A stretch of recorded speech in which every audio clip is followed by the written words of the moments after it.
With over 400 celebrity interviews and tons of pop culture nerdiness, Too Opinionated is a safe haven for your inner geek. Find us at meistercon.com or on YouTube under MeisterCon Pod. And please subscribe. It would really help us out.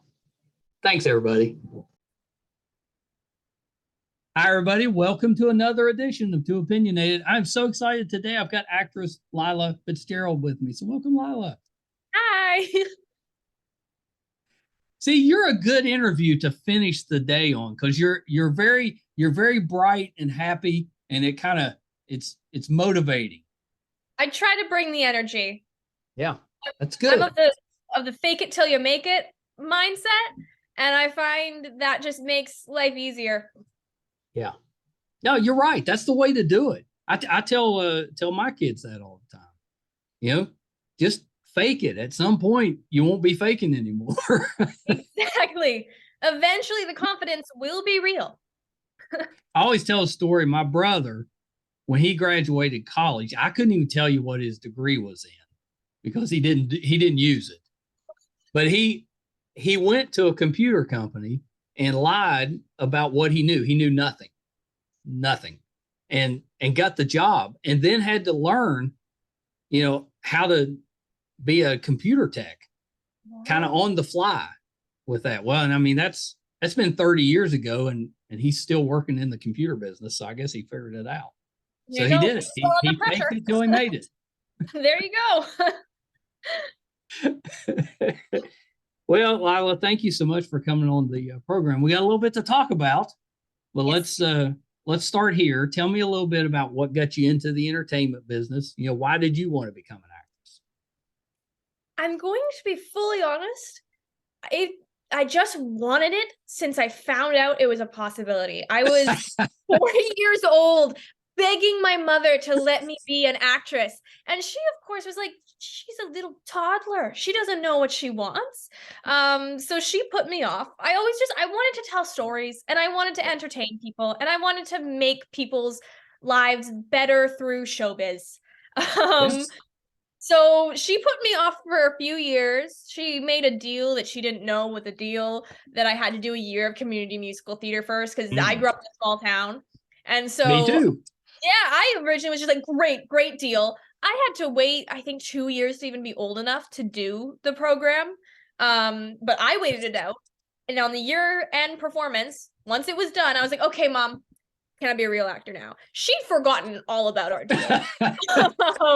But luckily, she didn't know at all what was involved in acting. So she was like, yeah, let's try it. I'm very lucky. I have a super supportive mom. Her philosophy in parenting is very much say yes whenever I can. And now I'm here. I mean, that's terrific. Good for Mom. Yes. I mean, that really is terrific. So you're acting, and we were talking earlier, you've done some dance. With that, were you in dance previous to acting, or did you go into it after? It came after. It was inspired. I was in a movie directed by Wim Wenders, and I was very young, so I wanted to watch one of his films to prep, but the one that was most appropriate for me to watch was Pina, which is a documentary about Pina Bausch, who's a legendary choreographer. Absolutely beautiful, beautiful movie. Go watch it. And watching it, I just thought, okay, I'm going to be a ballerina. I have to do that. I was only, I think, 12 when I actually convinced my mom I wanted to do ballet, because the ballet world is very, very hard on girls. Yes, it is. A lot of bullying. There's a lot of predatory people in it. And outside of that, I was super busy with acting. So I had a lot of catching up to do when I started ballet, because I immediately would walk into studios and people would be like, you're 12 years old. These girls have been going since they were 3. Right. You'll never make it. But I did. So as soon as people tell me I can't do something, I make it kind of my life mission to prove them wrong. So actually, they just motivated me more. That's awesome. I mean, and they're right.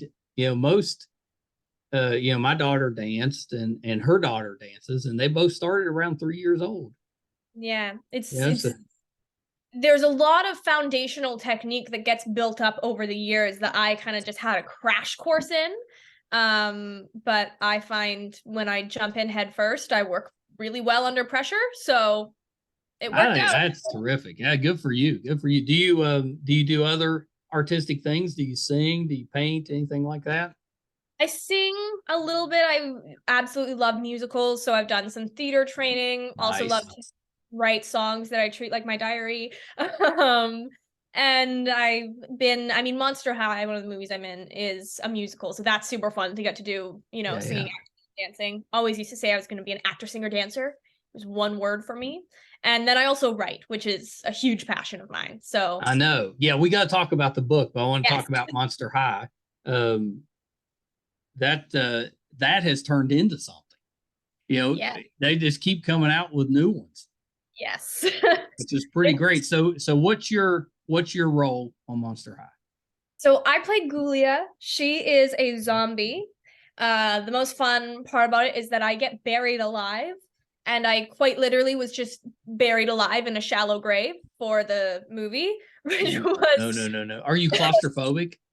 I wasn't until I did this. They were asking me if I was gonna be fine. I was like, no sweat, I'll be so good. And then they covered me in dirt, and I was like, I am not so good. I am not so. How long did you have to stay in there? Not very long. So they would cover my entire body, and it kind of just felt like a weighted blanket, which was actually kind of comforting until they covered my face, which they did at the last second. And then they'd cover my face, props people would run off, and then I'd burst up from the grave. Okay, so that's not terrible, but probably couldn't do that. I got some dirt in my contact lens. It was interesting. Luckily, they have contact people there in first aid who immediately fixed it for me. Yeah. But it was definitely an experience. It's a really fun story to tell without giving the context of being on a film set, because you can just kind of leave people guessing why you've been buried alive multiple times. Let me tell you about my day. You think you had it hard? Right. We had Lena came on last year that plays Laguna, right? She plays Laguna. Yes. Yeah. She's so fun. Yeah, she was terrific. She was terrific. Well, my grandkids absolutely love it. They watch I've got 4, soon to be 5, but I've got 4, and they absolutely love it. We play it all the time, the different ones, and they just have a blast. It's a fun show. I mean, when I was a kid, and most kids, I think, you have that period where you're kind of into the monsters and stuff. Exactly. And I think what's really special about it is, making that okay, like having it be, I'm different, I'm not perfect, I'm not a Barbie, but I'm still special and I still matter. Yeah. Yeah, it's pretty well, like you wouldn't expect it to be as well written as it is. It's pretty well written. It's really good. Yeah. It's definitely something I'm really proud to get to be a part of for the next generation of kids. Seems like something that could go on tour, kind of like they do the ice shows, but they could do this one more like a play. Got to do like a live show of Monster High, tour the States, come to Canada. Yeah. That give me excuse, but do it in the summer. I hear that's the time to come. Yes. Now, I think that's terrific. And then you're working on one with Bob Odenkirk too, right? Yes. So that's actually coming out March 19th. It already premiered at South by Southwest. That's Sunday. Yeah, it's soon. Wow. So I'm really excited for everyone to see that and see my character. I mean, getting to work with the legends on that show, especially as someone who loves comedy. Was Lucky Hank, is that the name of it? Lucky Hank? Lucky Hank, yeah. So that's on AMC. It's going to be showing on the channel and streaming.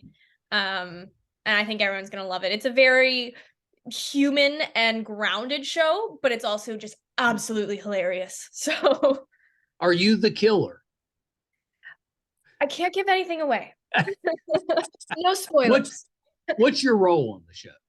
So I play one of the students at the college. It takes place following Bob Odenkirk, who is a professor at this underfunded university, and I am one of the students there, and I help form a committee to avert mediocrity, but I have ulterior motives, which were very, very fun to play, that I won't give away because, again, no spoilers. But every character is just very fleshed out and very funny and has a great backstory and a very true strong character. Something so special. The writing is just some of the best I've ever seen and ever gotten to work on. I don't think that he works on any show that doesn't have really good writing. Exactly. It's kind of the like base level for him. It's got to have good writing. When I saw the breakdown and saw it was him, I immediately knew, oh, this is going to be an amazing show, even without reading just the sides. I mean, that's super exciting. I mean, did working with him, did that teach you anything? Did you learn anything? Because he's been doing it for a while. Absolutely. I mean, I think, honestly, I don't really do acting classes because I find for my process and how I work, I need to just be natural. I need to just be a human. And I think that's definitely his greatest strength, I would say, from watching him, is just how human he is. He's just so natural. It doesn't look like he's acting at all, even though he's, saying lines and playing a character. It looks like he just is that person. And so that's something I really aspire to. And the best way to learn is by being on set and watching people work. And so definitely I've taken a lot away from that. Yeah, that's awesome. That's awesome. Okay, so let's talk about your book. Yes. It's in my genre. I'm a big fantasy guy, which is, that's what I grew up kind of reading, and that's where you're at. So talk about a little bit. What's the book about? What inspired you to write it? And have you always been writing? So my book is Stars and Swashbucklers. It's a YA fantasy. I kind of think of it as, it was supposed to be a sci-fi novel, and then I realized I like magic too much, so it became sort of a space opera fantasy. Yes. And it was, the inspiration for the book was a dream. I had a really cool dream about a world where the earth had shattered and now it's islands floating in outer space, and pirate ships sail between the stars instead of the ocean. So it was this very visual dream and visual world. And so the story we're following is Anya Marcox, who's a 16-year-old girl who has been told her entire life that she's average and will never ever be special. And all she wants, of course, is to be special. Like every 16-year-old girl who's grown up reading fantasy novels, she wants to be a privateer. And she's on a luxury cruise ship stuck in steerage across the islands when she ends up in the middle of a search for a mysterious relic. And so she grabs onto her chance to become a privateer with some very dangerous consequences. And what's really funny about the book is, well, not really funny, but interesting, is looking back, I can see my OCD has worked its way in as the evil magic in it. Okay.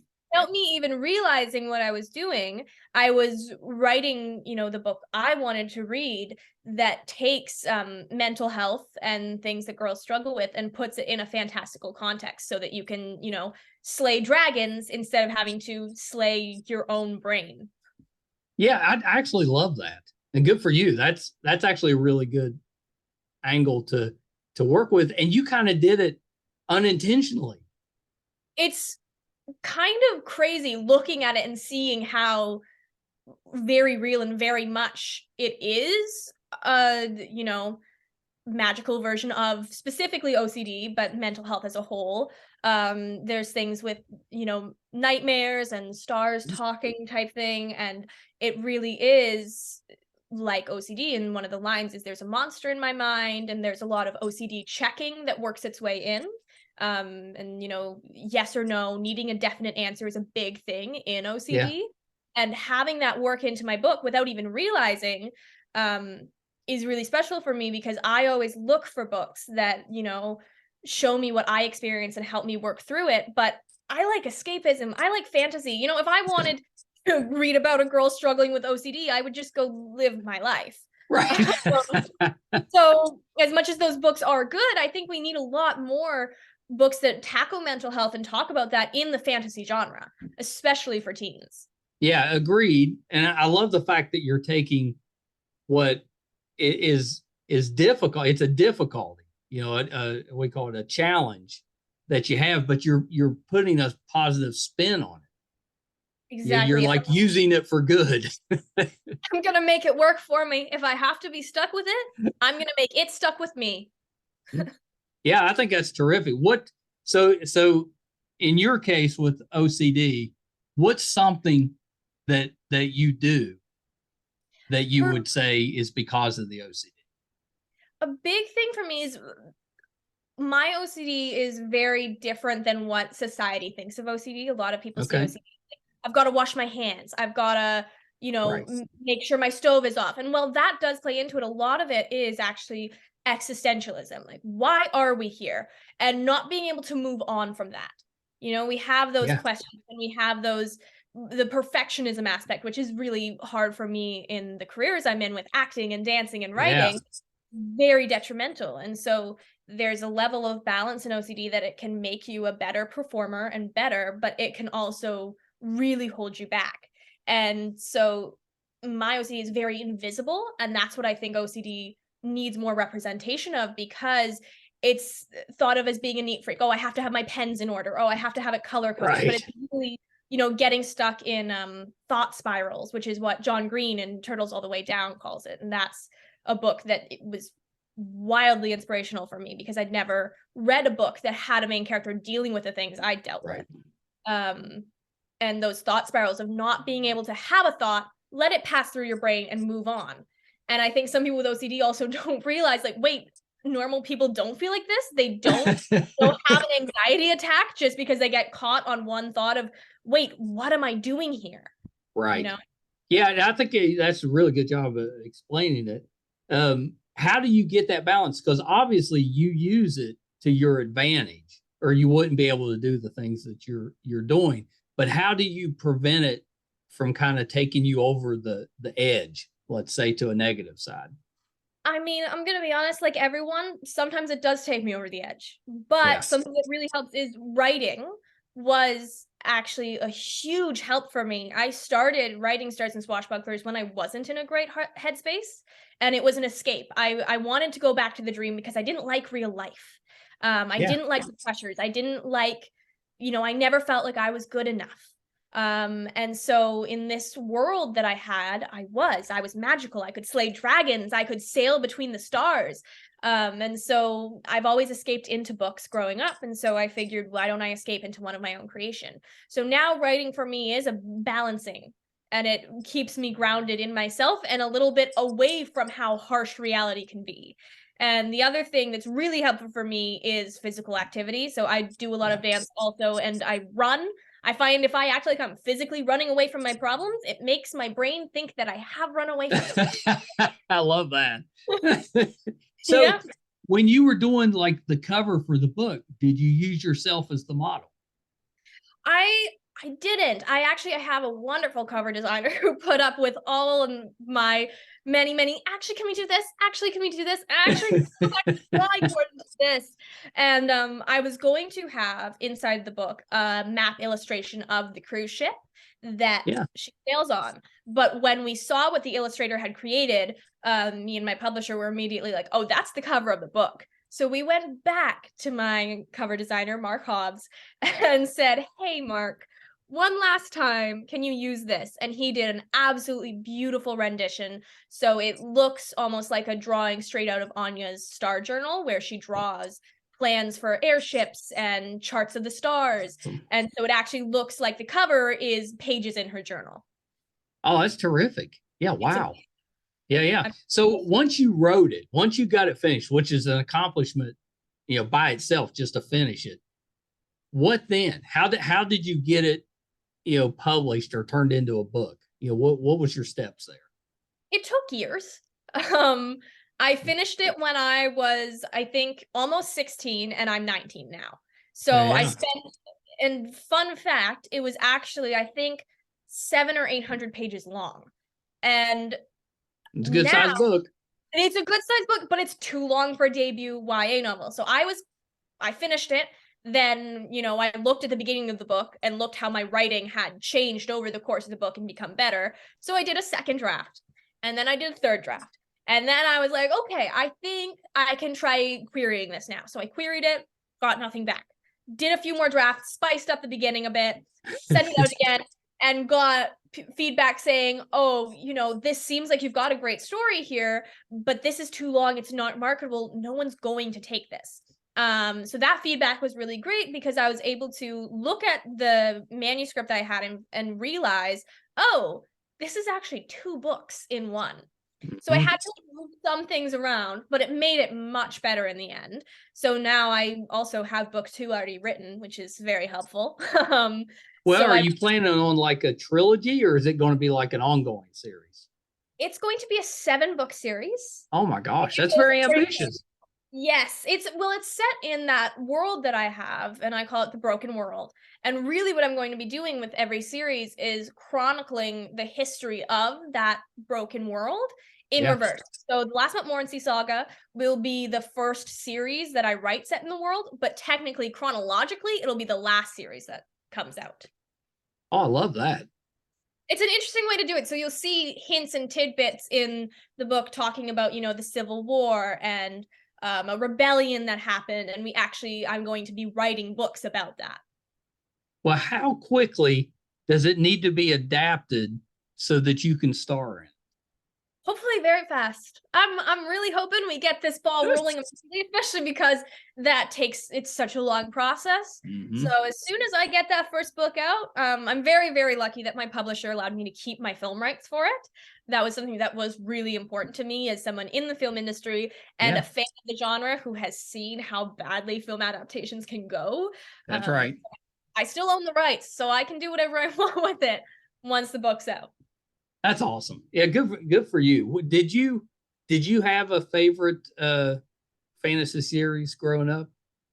My favorite would probably be I have a few favorites, but my absolute favorite would probably be The Raven Boys by Maggie Stiefvater. It's funny, Oh. while I was writing the book, I was writing my first draft on a train trip across Canada with my sister, and Maggie Stiefvater was on the exact same train as me. And I actually That's ran cool. into her in a train station the night that I finished writing my book. I ran into her and she That's said fate. hello. It felt like fate. And a big thing in her books is that she doesn't believe in coincidences. So Mhm. that made it even more uncanny. So then immediately after meeting her, I went and I stayed up until I think 3 or 4 a.m. and just finished my first draft. That's pretty great. Yeah, that Little stuff magical. that doesn't seem like it happened, by chance. That seems meant to be. Exactly. That's definitely what I thought when I was meeting her and knowing I was so close. I was like, okay, this is a sign that I've got to do Yeah. this. Well, good for you. So when does it come out? Comes out April 4th, and I have a live launch at Chevalier's Books in Los Angeles. So for anyone watching who's in LA, you can come out to that. And it's available anywhere you buy books. I definitely suggest you order it through a bookstore, because the more you order it through bookstores, That's right. they are to stock it on shelves. So I prefer that. I also just love bookstores. So Yeah. Well, if we're out in LA around the 1st of April, yeah, we'll show up. That's awesome. oh. I'll be like, I know her. Everybody move out of my way. Let me up front. Now that's exciting. So are you going to do a little book tour, or is it just the launch right there? I'm definitely hoping to. I'm going to see how the launch goes, what the response to it is, but I definitely think it would be fun to do a little tour around some indie bookstores in the States, maybe a few in Canada too, just to really, get the word out there about my book and You just got to hit the libraries and exactly. read to the young adults. I'm big into libraries. I read way too many books to buy them all. So order the books to your libraries too. You don't have to buy it. Just get it in there. My son that does the editing for the podcast, he's a librarian. That's what Oh, wow. he's been with the library now for, I don't know, 6 or 7 years, but he loves it. And that's why, because he gets to interact with people that love books. Exactly. And it's just, there's not many places where we have free knowledge anymore. And books are, imperative to learning and becoming full humans and just being happy, in my opinion. Yeah. So libraries are very, very special and kind of magical places. I know. I got worried that they were going to kind of go out because everything was becoming, you don't need to have the book in your hand anymore. Exactly.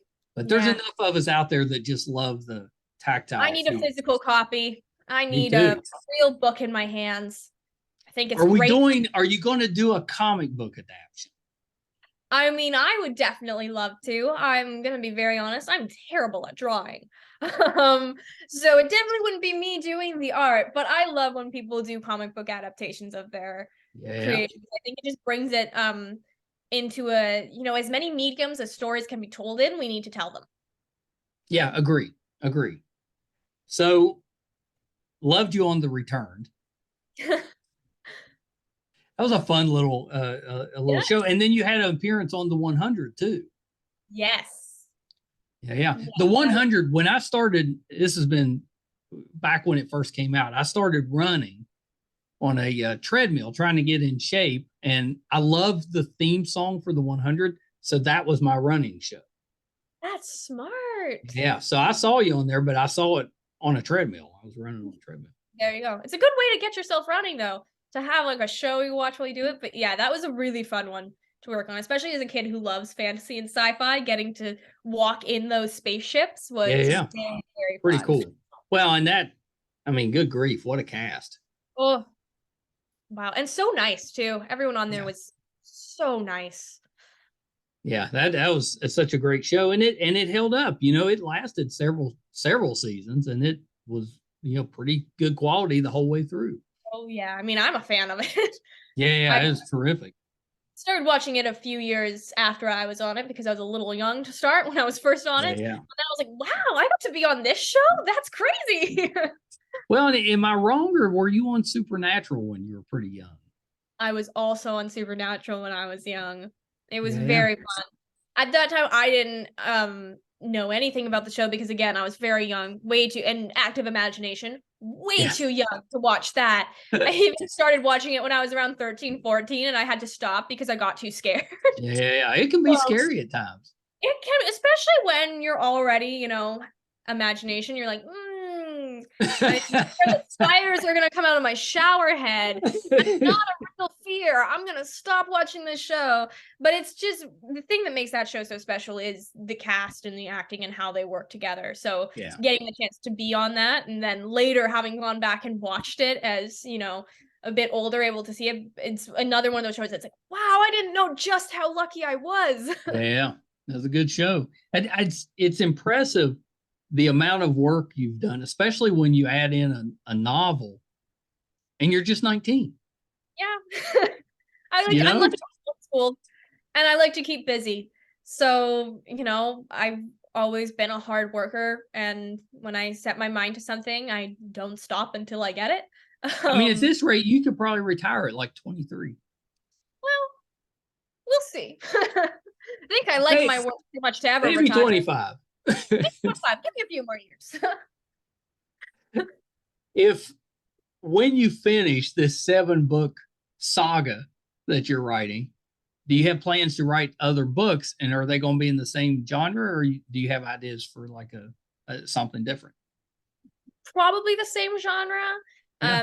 Definitely I have a lot of books that I'll need to write, in the same universe that I have planned. I also came from a dream again, had an idea for a really nice middle grade novel.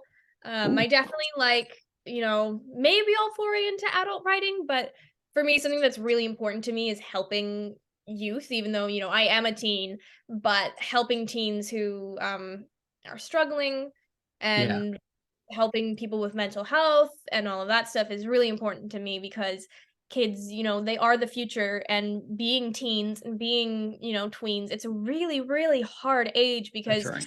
you're not taken seriously, but now society expects you to already be a prodigy when you're 14.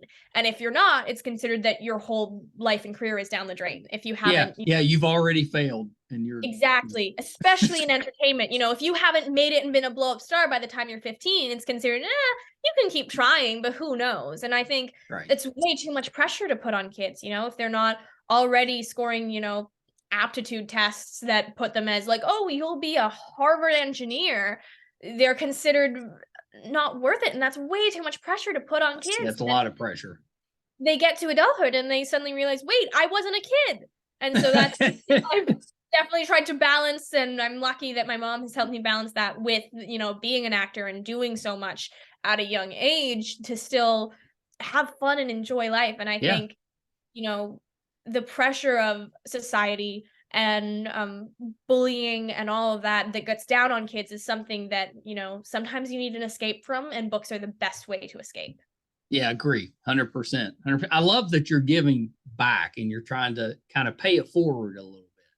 I hope so. I mean, that's the goal. I've found myself through so many books and works of fiction that have influenced me and made me braver and made me stronger. And I hope that I can do that for even one girl. Yeah. Yeah. Good for you. That's terrific. That's terrific. Is there a genre that you haven't done that you would like to do? I would really like to write a hard sci-fi novel, like truly science fiction, because I just find those so interesting to read. They are. Yeah, they're The fun. issue is I like magic too much to let myself get away I'm with the same way. I like science fiction, but I'm more fantasy because I like the magic. Exactly. It's also, for me, it's a really good tool as a writer, because as soon as you have a plot hole where, well, for me, how it turned into a fantasy novel was I realized, wait, how are the islands staying afloat in outer space? And how can people breathe on these ships in the stars? And that's when I kind of sort of realized, well, it's magic. It was already there in the world. I couldn't not write it because that wouldn't make sense. So it's a nice way to fix all your plot holes. If you're like, this doesn't work scientifically, you can just throw magic at it. Yeah, I like that. I like that. Well, how about with the acting side? Is there a genre there that you would like to do? I definitely want to do more fantasy, and more a lot of fantasy shows out there right now. Exactly. Lots of fantasy shows. Hopefully mine will be one of them. And I just, I got into this to play act and make people feel good. So I want to slay dragons on screen. I want to dress up in pretty dresses. Mm-hmm. And more than anything, I want to make people feel good. So that's why I definitely like comedy best of all, because as much as it is important to tell the hard stories, it's also important to let people laugh. Laughter is lacking in the world right now, and it's something that needs to be fostered. Yeah, agree. That's really good. That's really good. So when I have a guest on, I go around to the family and I'm like, what have you seen this person?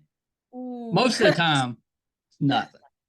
They're not like me. I spent, I'm big into the TV and the movies, but I always ask because I think it's kind of interesting. Well, so my daughter, my wife, both said Girlfriend's Guide to Divorce. There you go. Yeah. And they said you were on several episodes. Yep. That was a really fun one to be on. Again, it was another one where I was too young to watch it while I was on it. I did a lot of those, but my mom watched it while I was on it and she absolutely loved it. And then I've now seen episodes of it. Yeah. I've seen a few episodes. It's a good show. I just haven't sat and watched the whole series like they have. My mom, even for the daily side, she'd have to take a Sharpie to it to cross out scenes that I couldn't read. Yeah, it's a little racy in place. It was, especially for a little girl, she was like, let me look at those first. Yeah. Okay, here you go. Could you even follow it at that point? Yeah, I mean, probably not, to be honest. I probably wouldn't have gotten half the jokes in it. Yeah. Yeah, I think as a parent, though, you're worried about the questions you might get. Exactly. Yeah.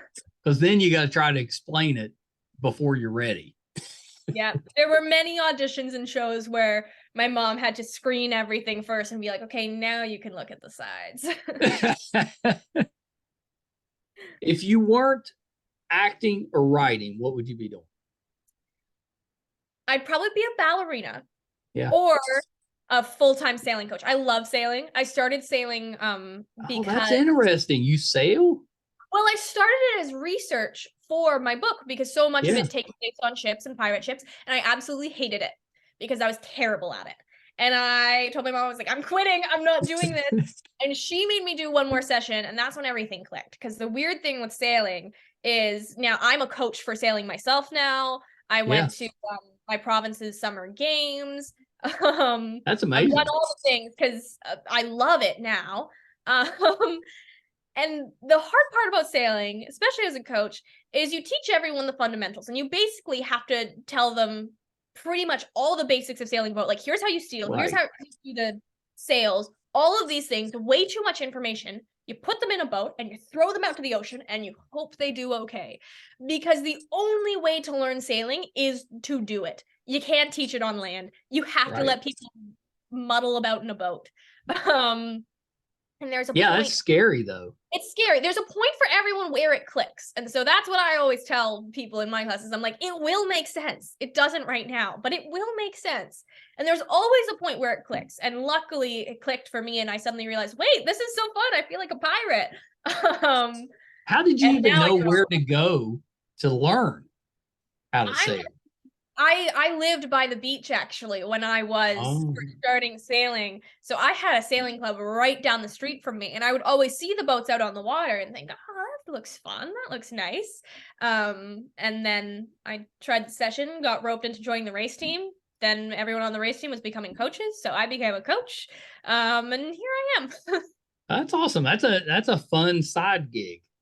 Yeah, it's really fun. It's a good way to be grounded and not get lost in, the world of performing and entertainment and feeling like you always have to put on a show for people, and to just, be a human connecting with nature.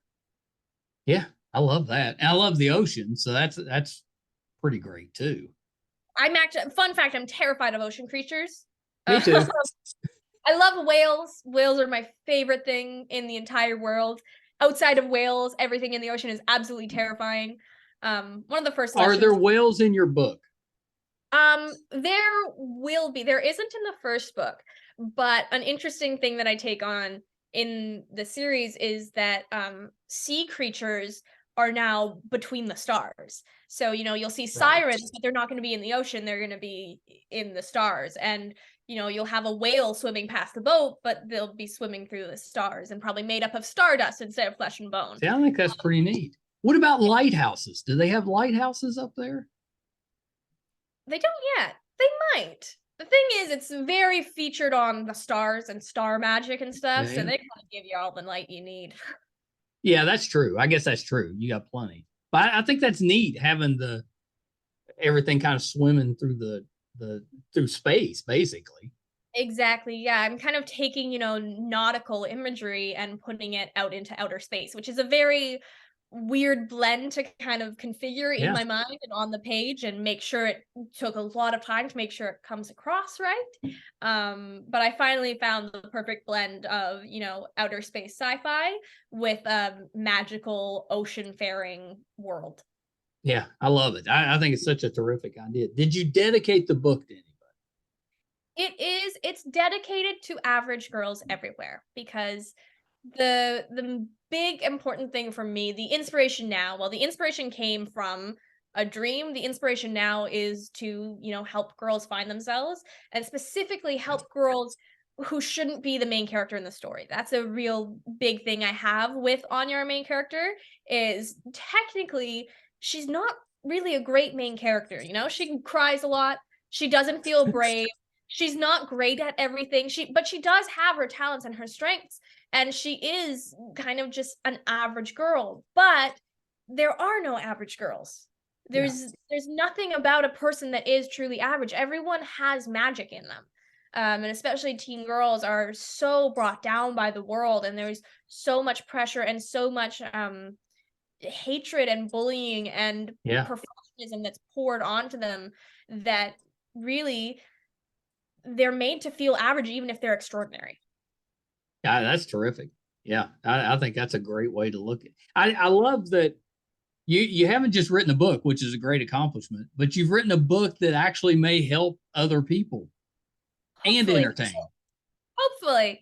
I mean, that's definitely the main goal for me. If I've, helped one person, then I've done my job. Yeah, that's terrific. Well, Lilah, thank you so much. This has been the best. You're such an interesting, talented person. It's been a great conversation. Thank you so much. It's been great to chat with you. I really appreciate you doing this. Yeah, you got to come back.